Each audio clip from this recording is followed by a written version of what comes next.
நாட்டின் அதிகாரப்பூர்வ மதமான இஸ்லாத்தை கேள்வி எழுப்பும் அளவிற்கு துணிச்சல் வந்திருப்பதை நாம் சகித்துக் கொள்ளக் கூடாது என்று பூமிபுத்ரா கட்சியின் தலைவர் டாக்டர் இப்ராஹிம் அலி தெரிவித்துள்ளார். அமெரிக்காவும் இஸ்ரேலும் இணைந்து ஈரானை அழிக்கிறது. இது வெளிப்படையான தாக்குதல் என்றாலும் மலேசியாவில் இஸ்லாமியர்களுக்கு எதிரான மனநிலையில் இருக்கும் நபர்களை வளர்த்து விட்டதாக டாக்டர் இப்ராஹிம் அலி குற்றம் சுமத்தினார்.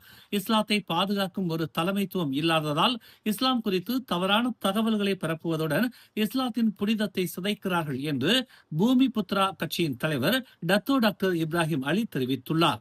இந்த ரயா பெருநாளுக்கு பின்னர் மீண்டும் இத்தகைய நபர்கள் இஸ்லாத்திற்கு எதிரான செயல்பாடுகளில் ஈடுபட்டால் அவர்கள் மீது அரசு கடுமையான நடவடிக்கை எடுக்க வேண்டும் என்று டாக்டர் இப்ராஹிம் அலி அரசாங்கத்தை வலியுறுத்தியுள்ளார். மேலும் செய்திகளை தெரிந்து கொள்ள தமிழ் மலர் இணையதளம், தமிழ் மலர் செயலி மற்றும் மலர் டிவி யூடியூப் சேனலை வலம் வாருங்கள்.